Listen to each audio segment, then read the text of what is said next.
Hey everyone! Today we're settling one of the biggest debates in investing, Fidelity or Vanguard. If you had $100,000 to invest right now, which company would actually grow your wealth more? We're about to find out with real numbers, actual performance data, and side-by-side comparisons. By the end of this video, you'll see which one could leave you with over $1.8 million more in your retirement account. Let's dive in. What is an index fund? Quick refresher. Before we compare, let's make sure we're all on the same page.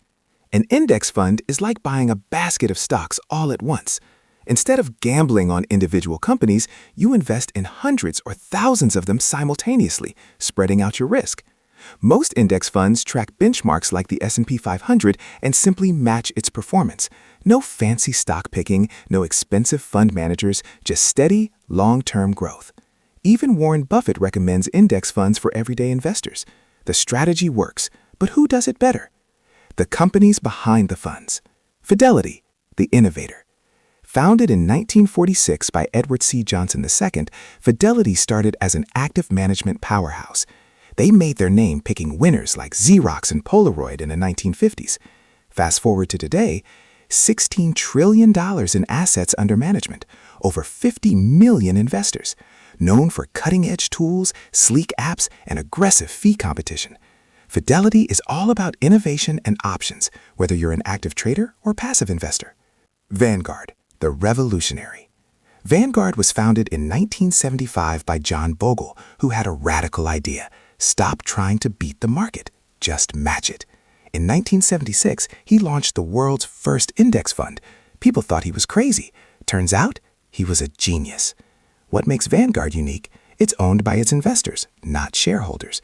That means profits go toward lowering fees, not executive bonuses. Vanguard is built for people who want their money to grow quietly and powerfully over decades. Round 1. Fees.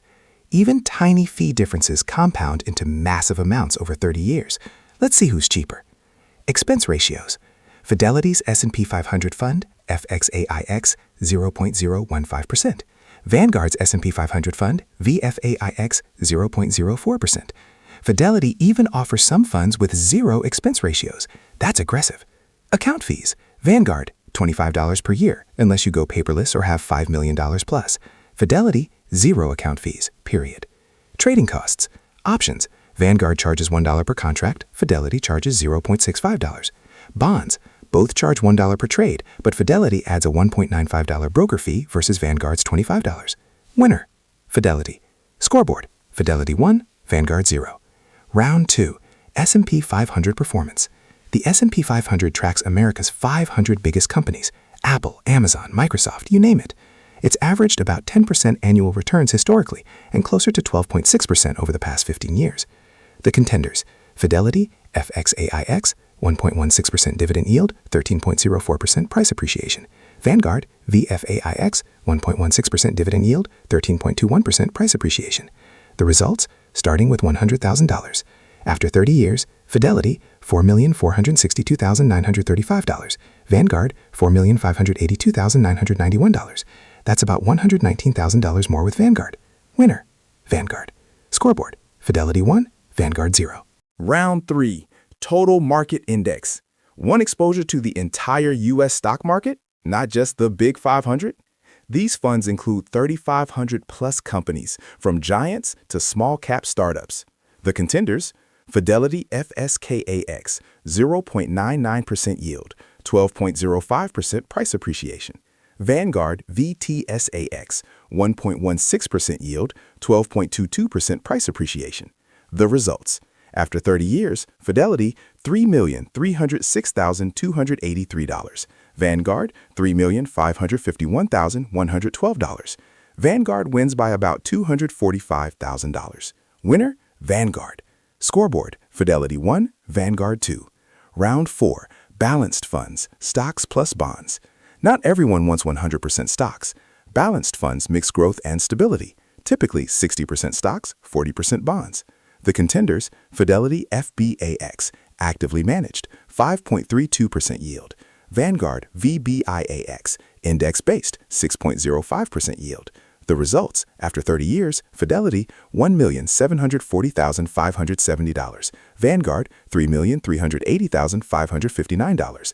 Vanguard crushes Fidelity with a $1.64 million advantage. Active management didn't help Fidelity here. It hurt. Winner, Vanguard. Scoreboard, Fidelity 1, Vanguard 3. Round 5, Emerging Markets. High risk, high reward. These funds invest in rapidly growing economies like China, India, and Brazil. The contenders, Fidelity FPADX, 2.32% yield, 4.98% price appreciation. Vanguard VEMAX, 2.22% yield, 4.63% price appreciation.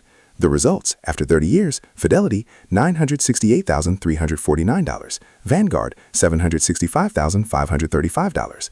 Fidelity wins by about $203,000. Winner, Fidelity. Final scoreboard, Fidelity 2, Vanguard 3. The final tally. Let's add up all the differences. Vanguard's wins, S&P 500 plus $119,556. Total market plus $244,389. Balanced fund plus $1,640,000. Total advantage about $2,039,945. Fidelity's wins, emerging markets plus $203,000. Fees, minor annual savings. Net difference, Vanguard ahead by about $1.8 million. The verdict. Overall winner, Vanguard. If you're a long-term buy-and-hold investor, Vanguard delivers superior performance where it matters most, in the core funds that make up the bulk of most portfolios. But Fidelity isn't a bad choice. It's excellent if you want the absolute lowest fees, prefer zero account minimums, want stronger emerging markets exposure. For most investors building wealth over decades, Vanguard takes the crown. Don't have $100,000 to start? No problem. Click the video on screen to learn how to build serious wealth, starting with just $20 a week. Thanks for watching. Hit that subscribe button and let me know in the comments. Are you Team Fidelity or Team Vanguard?